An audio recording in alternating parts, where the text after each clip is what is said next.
Hello मेरे प्यारे बच्चों, क्या हाल चाल? बढ़िया सब। तो आज के इस वीडियो में हम इंग्लिश के 3 मोस्ट इंपॉर्टेंट सेंट्रल आइडिया को एक ही वीडियो में निपटाने वाले हैं। तो आज के इस वीडियो में बच्चों हम देखेंगे 3 मोस्ट इंपॉर्टेंट सेंट्रल आइडिया और बहुत ही सिंपल से सिंपल वर्ड्स के मदद से। बहुत ज्यादा डिफिकल्ट वर्ड का यूज नहीं करेंगे, इतना सिंपल है कि मेरे प्यारे रसगुल्ले कितने भी ज्यादा वीक हों इजिली उसको तैयार कर सकते हैं। और आपको पता है बच्चों, जो सेंट्रल आइडिया वाला टॉपिक है ये भी आपके बोर्ड एग्जाम में 4 नंबरों में पूछा जाता है।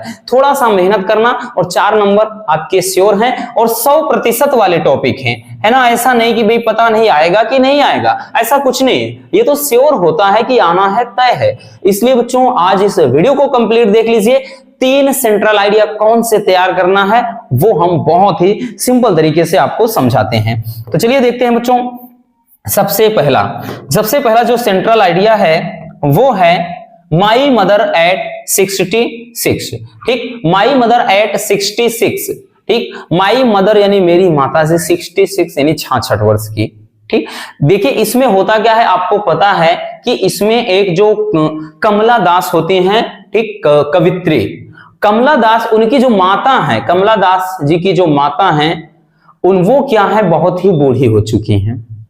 और उन्हीं का यानी कमला दास का माता के प्रति प्रेम का ही यहां पर जिक्र हुआ है कि भाई माँ के प्रति किस तरह से प्रेम उनके अंदर उमड़ रहा होता है, उनकी क्या प्रतिक्रिया होती है, माँ को देख करके कैसा उनको महसूस होता है।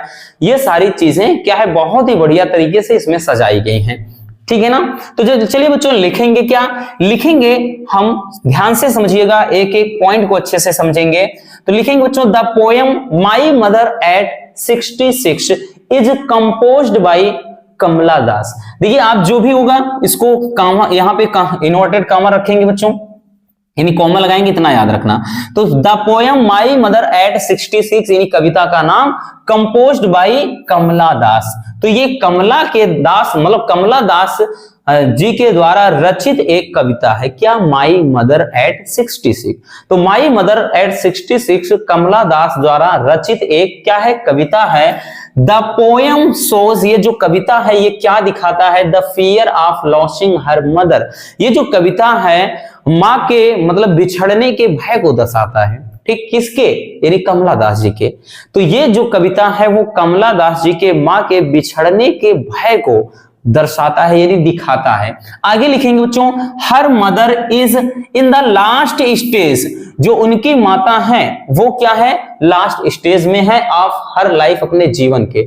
कमला दास जी की जो माता है वो क्या है, अपने जीवन के अंतिम पड़ाव पर है। सो द पोएटेस फील्स, इसलिए जो कवित्री है महसूस करती हैं, दैट हर मदर, उनकी माँ जो है, विल पास अवे सोन, वो जल्द ही क्या है, गुजर जाएंगी।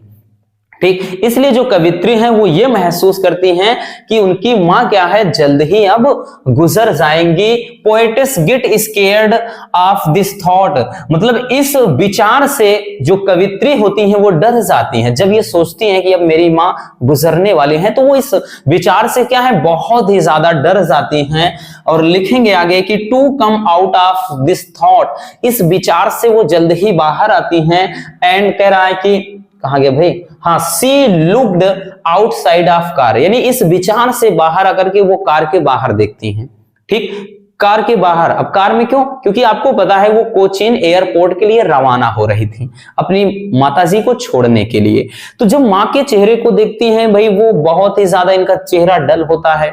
ठीक, तो उसके बाद वो डर जाती हैं कि अब मेरी माता जी जल्द ही गुजरने वाली हैं, वो भयभीत हो जाती हैं, लेकिन जल्द ही इस विचार से बाहर आती हैं और खिड़की से, यानी जो उसके कार की खिड़की से बाहर की ओर देखने लगती हैं। फिर आगे कह रहा है कि द वर्ल्ड आउटसाइड, जो बाहर का संसार था, नजारा था, वाज फुल ऑफ जॉय, खुशियों से भरा था, एंड एक्टिविटीज यानी चहल पहल थी। यानी जो बाहर था, बाहर का जो नजारा था वो खुशियों से भरा हुआ था, बहुत चहल पहल थी। द यंग ट्रीज, जो मतलब पेड़ होते हैं, the young trees seemed running fast, जो पेड़ होते हैं वो तेजी से भागते हुए दिखाई पड़ते हैं। वैसे ही बच्चों आप कोई वाहन लेकर जाते हैं, किसी गाड़ी में आप सफर कर रहे होते हैं तो पूरा नजारा वैसे भी घूमता हुआ दिखाई पड़ता है ना। वही चीज कह रहा है कि जो पेड़ है वो तेजी से भागते हुए प्रतीत हो रहे थे आगे है and children looked very happy, और बच्चे बहुत ही ज्यादा प्रसन्न, मतलब जो बच्चे आसपास खेल रहे थे वो बहुत ही ज्यादा प्रसन्न दिखाई पड़ रहे थे। एट एयरपोर्ट, एयरपोर्ट पहुंच करके she looked again at her mother, airport पर पहुंच करके वो दोबारा से अपने मां को देखती हैं। ठीक, सी फेल्ट पेन, उन्होंने दर्द को महसूस किया। किसने?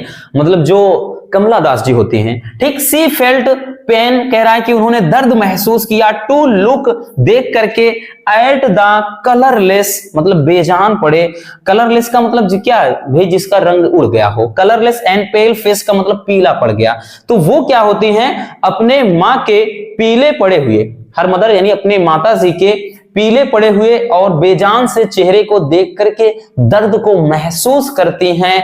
बट हाइडिंग कह रहा हर टीयर्स, लेकिन अपने आंसुओं को छुपाते हुए द पोएटेस सेड, कवित्री कहती हैं कि सी यू सून अम्मा, कि अम्मा हम जल्द ही मिलेंगे। बहुत ही ये प्यारी सी कविता है बच्चों, क्योंकि ये है ही इतना ज्यादा कि भाई अगर वैसे भी कहते हैं ना कि माँ का नाम अगर आ जाए ना तो हर एक आदमी इमोशनल हो जाता है ना।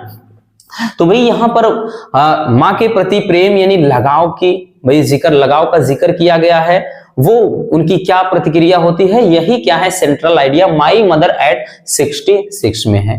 ठीक, अगर आपको भी अपने माँ से प्यार है तो माँ के नाम से कम आज लाइक तो जमकर कर दीजिए बच्चों। ठीक भाई, माँ के नाम से लाइक कर दीजिए, और माँ के नाम से ही आज इतना कमेंट छोड़ दीजिए, हजारों कमेंट होना चाहिए आज के इस वीडियो में। क्लियर हो गया बच्चों? हाँ, देखते हैं कितने माँ को चाहने वाले हैं। ठीक, तो ये चीज है बच्चों, ठीक है ना। किस तरह से आपको लिखना है आप वो देख सकते हैं। इतना सिंपल से सिंपल वर्ड है कि एक बार ऐसे यूं ही सरसरी निगाह से पढ़ते चले जाएंगे, चीजें क्लियर होती चली जाएंगी। तो चलिए इसको सबसे पहले स्क्रीनशॉट कर लीजिए।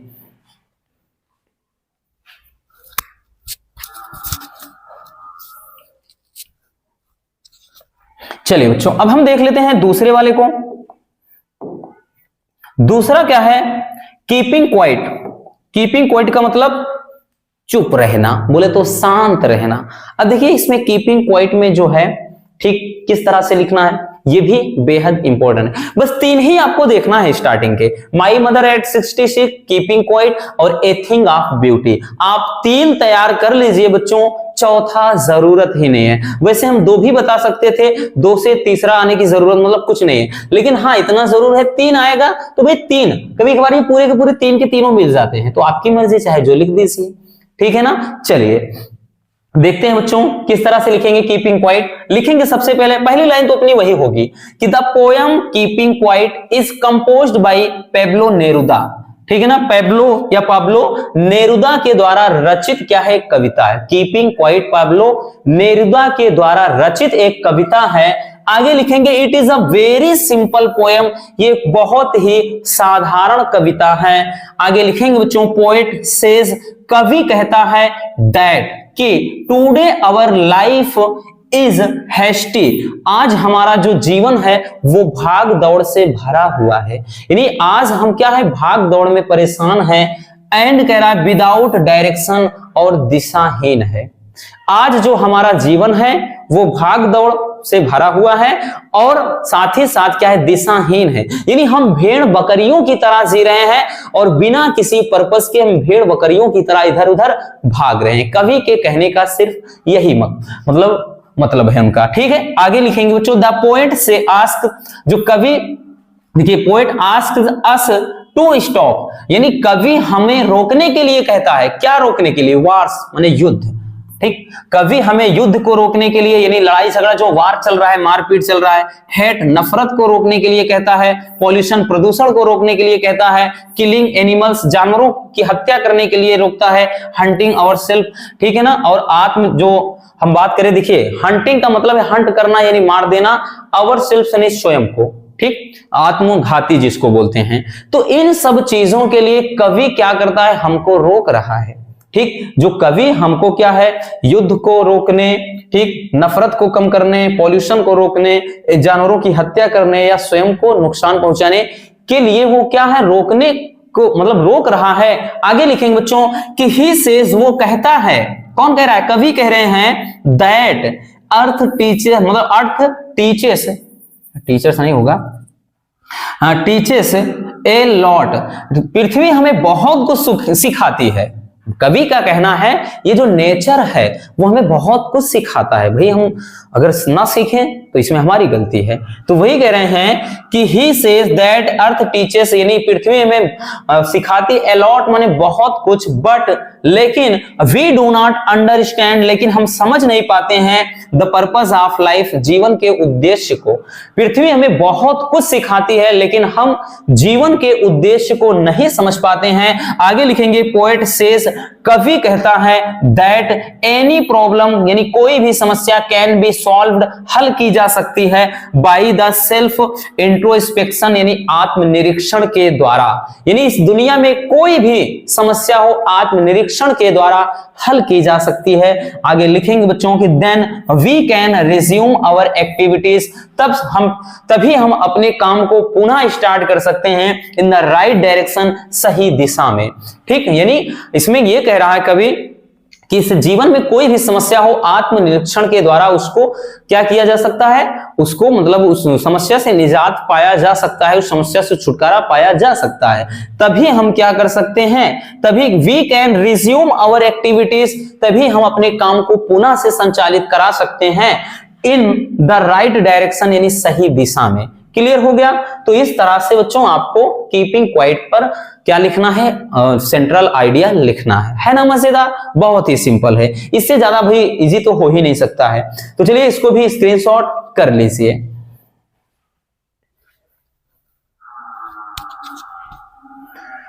चलिए हो गया बच्चों।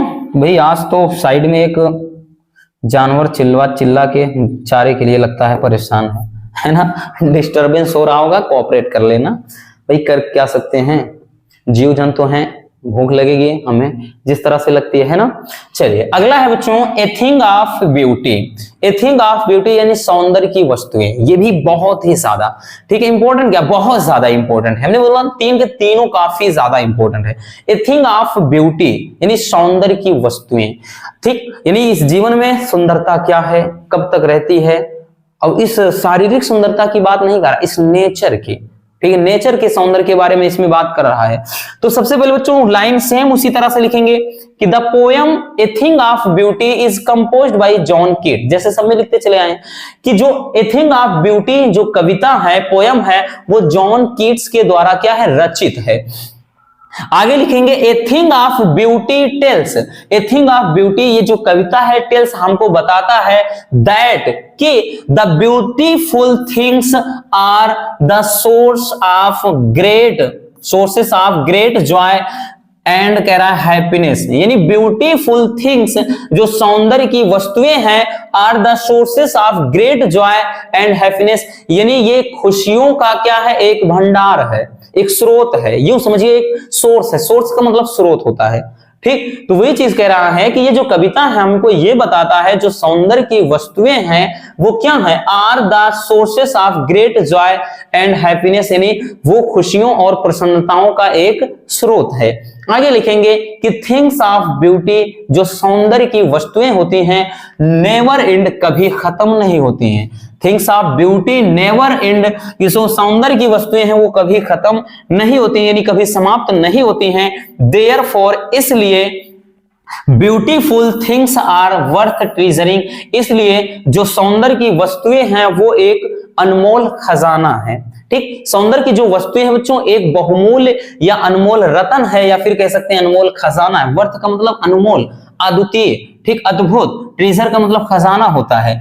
आगे लिखेंगे बच्चों with the passing of time, समय बीतने के साथ साथ द स्वीट रिकलेक्शन, यानी मीठी यादें ऑफ ब्यूटी, यानी सुंदरता की, बिकम माने हो जाती हैं मोर जॉयफुल, और भी ज्यादा आनंददायक। यानी समय बीतने के साथ साथ जो सौंदर्य की वस्तुएं हैं वो और भी मतलब उनकी जो मधुर यादें हैं वो और भी ज्यादा आनंददायक हो जाती हैं। ऐसा नहीं है कि समय बीत गया सुंदरता की वस्तुएं नष्ट हो जाएंगी, नहीं, ये समय के साथ ज्यादा मतलब समय के बीतने के साथ साथ ये और भी ज्यादा जॉयफुल हो जाती हैं। वही तो कह रहा है कि देयरफॉर कहां गया, नहीं ये with the passing of time, समय बीतने के साथ साथ द स्वीट रिकलेक्शन, जो मधुर यादें हैं ऑफ ब्यूटी यानी सुंदरता की, समय बीतने के साथ साथ जो सुंदरता की मीठी यादें या मधुर यादें हैं वो और भी ज्यादा जॉयफुल हो जाती हैं यानी आनंददायक हो जाती हैं। आगे लिखेंगे क्रिएशंस यानी जो रचना है ऑफ गॉड, ईश्वर की, प्रोवाइड माने प्रदान करती है, एनर्जी माने ऊर्जा को, एंड हैप्पीनेस माने खुशी। जो ये मतलब ईश्वर की जो रचना है, ठीक, ये जो गॉड क्रिएटेड थिंग्स हैं, गॉड गिफ्टेड थिंग्स हैं, जो ईश्वर की जो रचना है वो हमें ऊर्जा और खुशी प्रदान करती है। अभी किस चीज के बारे में बात कर रहा है, तो ये बात कर रहा है बच्चों नदियों, पेड़ पहाड़, मतलब जो पेड़ पौधे होते हैं और जो पहाड़ होते हैं, झील झरना है, फूल हैं, पशु पक्षी हैं, इन सब के बारे में बात कर रहा है। ये रियल क्या है, ये रियल ब्यूटी है। इन ब्यूटी की बात कर रहा है कि जो ईश्वर के द्वारा रचित क्या है, रचनाएं हैं, वो क्या है, हमें एक ऊर्जा प्रदान करती हैं एंड हैप्पीनेस और खुशी देती हैं। आगे लिखेंगे बच्चों थिंग्स अराउंड अस, जो हमारे चारों तरफ वस्तुएं हैं, थिंग्स माने वस्तुएं, अराउंड मतलब अस हमारे चारों ओर, मेक अस फील हैप्पी, ये हमें खुशी का एहसास दिलाती हैं। हमारे चारों ओर जो ये चीजें हैं यानी सौंदर्य की जो वस्तुएं हैं ये हमें एक खुशी का एहसास दिलाती हैं। मान लेते हैं कि आप जैसे कोई हरा भरा एकदम बाग बगीचा है, आप वहां पर जाओगे ना, आपका वहां मूड दूसरा होगा। आप रेगिस्तान में बंजर में खड़े हो जाओ, देखो फिर क्या होता है, आप उजड़े चमन में खड़े रहेंगे, दिमाग भी उजड़ा उजड़ा होगा। तो ये चीज होता है, हमारे चारों तरफ की जो रचनाएं हैं, ईश्वर के द्वारा रचित ये कृतियां हैं, जो सुंदरता की वस्तुएं हैं, ये हमें क्या है, मतलब ये खुशी का एहसास दिलाती हैं। ठीक, तो इस तरह से बच्चों ए थिंग ऑफ ब्यूटी पर आप बहुत ही सिंपल तरीके से सेंट्रल आइडिया लिख सकते हैं। क्लियर हो गया? चलिए इसको भी स्क्रीनशॉट कर लीजिए। हो गया बच्चों, तो बस आज के इस वीडियो में इतना ही। उम्मीद है कि ये वीडियो आपके लिए काफी ज्यादा हेल्पफुल रही होगी। इसको तीनों को आप अच्छे से लिख लीजिए, 2 बार 3 बार 4 बार देख करके अच्छे से निपटा दीजिए, एकदम तैयार कर लीजिए। तो बस मिलते हैं किसी और शानदार टॉपिक के साथ। Love you, bye bye, take care. और हाँ, वीडियो पसंद आई हो तो प्यार से एक लाइक जरूर कर देना और एक प्यारा सा कॉमेंट करना बिल्कुल मत भूलिएगा।